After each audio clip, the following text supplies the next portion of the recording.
So, big day. I hope that we will have the good mood at the end of the day. But we have to take the decision on the reparation loan. This decision is long overdue.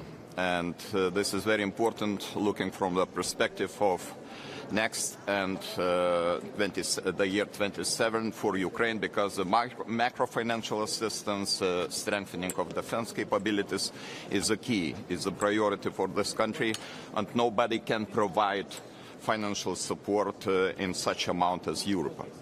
For us, as the countries of eastern flank, it's very important that in next multi-annual financial framework, the priority of strengthening of eastern border and external border of European Union is well presented, because right now, as we speak, Lithuania faces the threats from our neighbor Belarus. 600 balloons crossed our border since the beginning of October. 350 flights violated, 350 flights were just terminated, 50,000 passengers affected, so not talking about the reputational and economic damage which was caused by these balloons. Yes, from the simple point of view, maybe this is about smuggling, but this is not about smuggling, because we see the evidence that Belarus officials are standing behind this phenomena. This evidence is obvious. So I think we have to take the decisions. Technologically, we are still not there. Politically, we are united, and I highly appreciate the support from European Commission, other European institutions. We will do what we can in order to withstand this pressure, not only of Russia, but also its accomplice, Belarus. Also, it's very important to solve other issues. Enlargement, it seems very important issue for Lithuania, which is a country highly enthusiastic about the enlargement.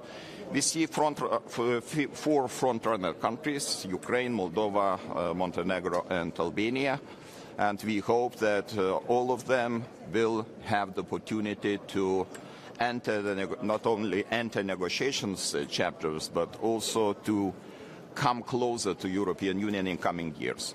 For me, the target date for Ukraine would be 2030, but I see in the peace plan even more optimistic date. It of course would be great if we will succeed, but right now we have to support Ukraine with all means.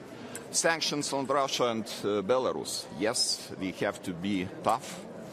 I think this is not the time to hesitate. We have to touch untouchables like Gazprom, like Novatek, like Lukoil, because only those bold decisions hurt, and they make a big impact on Russian economy, which is currently not in very good shape, and you know very well that economy is going down, and we have to put more efforts to make Russia feel the cost and price of its aggression. On the reparations on President, is it the only viable option at this point, and how are you going to convince Belgium? Okay, we welcome the proposition of European Commission about risk-sharing mechanism. Lithuania understands the situation of Belgium and some other member states affected. We are ready to participate in risk-sharing mechanism, that countries which will step in, that they should not be punished for their actions. Immigration policy will be one of the topics. Immigration policy will be one of the topics today. Do you think you have to change this policy?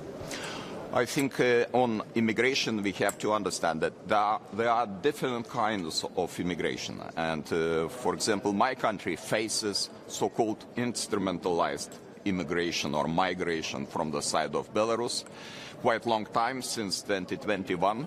And we have to deal with this by using the complex of measures. Of course, working with origin countries, working with transit countries, building modern surveillance systems, and of course sharing the burden related to immigration into other member states. Lithuania always was responsible member of this community, and we are ready to do it in the future. What is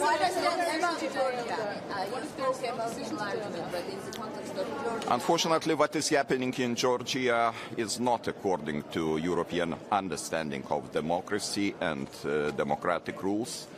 I'm a little bit upset about the recent developments in Georgia because, you know, there's a lot of empathy in my country. Although Georgia is far away from Lithuania, we have very close ties, emotional ties, historic, traditional ties. And it's regretful to see that Georgia is not coming closer. Georgia is distancing itself from European Union until they will not realize that the rules of democracy, human rights, and the rule of law should be respected. I think the situation will be very complicated, and it would be disappointing for Georgian people, which are expecting that country will make bold progress towards European Union. Thank you. Thank you. Thank you.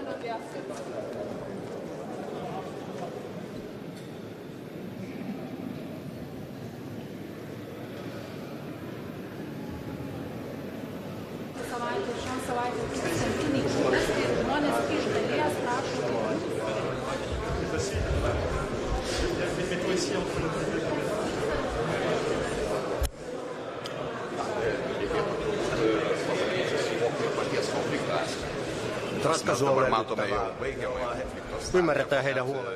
Įstatymų leidėjai bando įsikišti į procesą. Konfliktas prasidėjo tada, kai LRT taryba pradėjo vykdyti tą funkciją, kurią šiaip ir turėtų vykdyti pagal įstatymus, tai yra kontrolės, priežiūros ir strateginios planavimo funkcija. Kol LRT taryba buvo paprastas priedalis prie LRT administracijos, tol konfliktų nekildavo. Tačiau kai tik tai pradėta vykdyti funkciją, kuri šiaip jau yra visiškai suvokiama bet kokioje verslo ar politinėje organizacijoje, kad stebėtų ir taryba valdyba kontroliuoja administraciją. Kai tik šitai prasidėjo, ėmė kilti tokie konfliktai, kad maža nepasirodys. Ir štai šitoje vietoje aš tikrai norėčiau, kad visi nuramintumėm savo aistras, visi esame žmonės, visi galime turėti emocijų, tačiau siūlau labai konstruktyvę ir paprastą priemonę. Jeigu konfliktas pažengęs tiek giliai, kad, na, taip sakant, kelio į pradinį tašką atgal nebėra, LRT taryba inkorpore atsistatydina, administracija taip pat. Mes suformuojame naują LRT tarybą, formuoja visos institucijos, kurios tą LRT tarybą pagal įstatymus turi teisę teikti kandidatus. Skelbėme naują konkursą ir tame konkurse gali dalyvauti visi Lietuvos Respublikos piliečiai.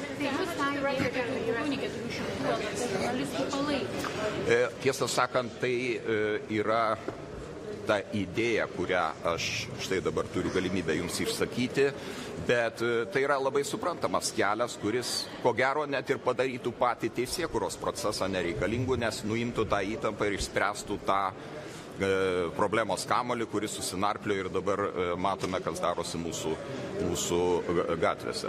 Tačiau, na, žinote, tai, ką aš dabar žiūriu ir matau mūsų Seime, man panašėja į hibridinę ataką prieš Lietuvą. Tiesą sakant, net ir balionų į Lietuvą dabar nebereikia siūsti, nes Lietuva organizuoja patys hibridinę ataką prieš save. Ne į gerąją mums pusę, nes teisėkūros darbas dezorganizuotas, mes matome komiškus pasiūlymus, kurie pilasi iš visų pusių. Na, galima paversti be abejo Seimą komedijos vieta 1-2 dienas. Galima net ir visus metus paversti. Tačiau mes jau turime skaudžių pavyzdžių savo istorijoje, kuomet Seimas abiejų tautų Respublikoje nedirbdavo, ateidavo padalymai valstybės. Todėl aš noriu, kad mes aiškiai suprastume, mūsų laivelis geopolitinėme vandenyne yra pakankamai nedidelis, kad mes dar galėtumėm sėdėti ir siūbuoti jį.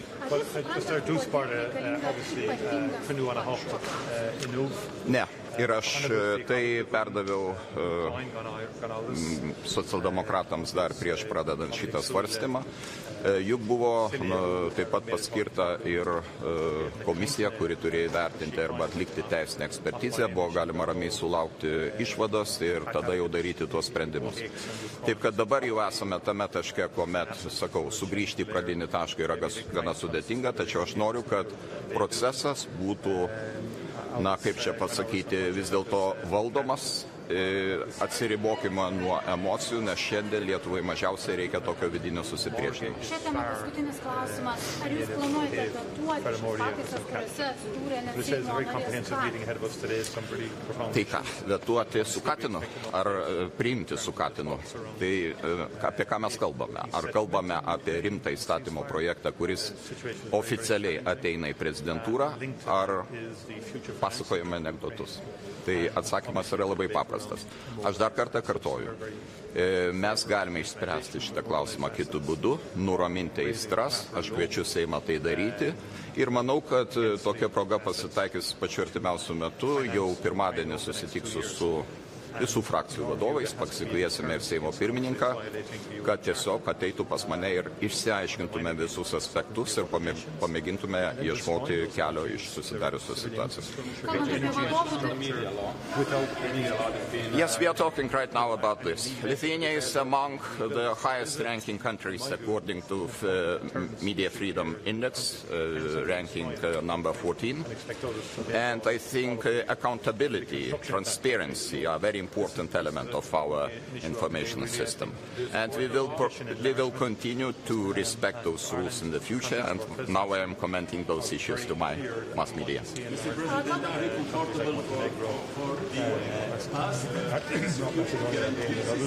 Particularly Montenegro, we believe by the end of our presidency could be in a position to join.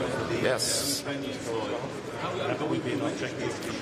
Yes, gentlemen, it's a very tough issue, and it's very important to understand that security guarantees should be credible. If they are not credible, of course, it is not a factor of deterrence. So we strongly believe that there are several security guarantees. First of all, kind of Article 5 for Ukraine, provided by United States. Also deployment of NATO troops on soil of Ukraine.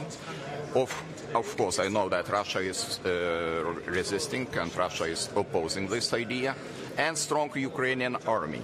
I think those elements will serve as deterrent. We've already used the windfall so we will continue to explore ways that we can do this. But I think it is important that we get agreement today. It's important that Europe has cohesion today and unity on this question. Tai yra problema, nes kiti būdai nėra tokie paprasti, jie reikalauja vienbalsiškumo principo ir gali būti tiesiog neprimti.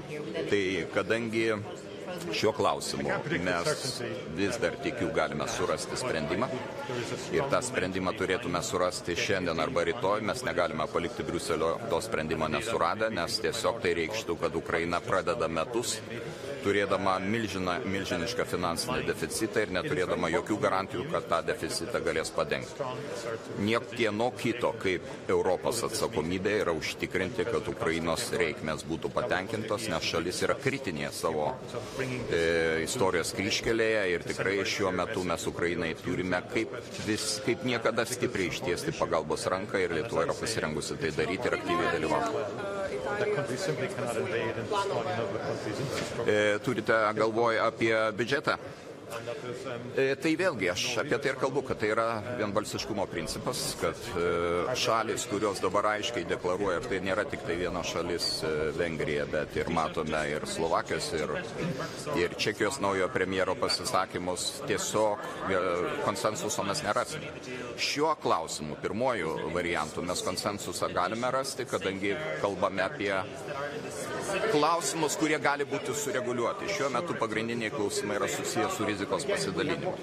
Ir kuomet mes kalbame apie sumą, kuri šiuo metu yra mažesnė negu ta pradinė suma, nes mes tiesiog ir nereikia ateinančiais metais Ukrainai tiek, tai mes tikrai tą rizikos pasidalinimo mechanizmą galime surasti. Aš tikiu tuo, bet pamatysime po diskusijų, kaip pavyks.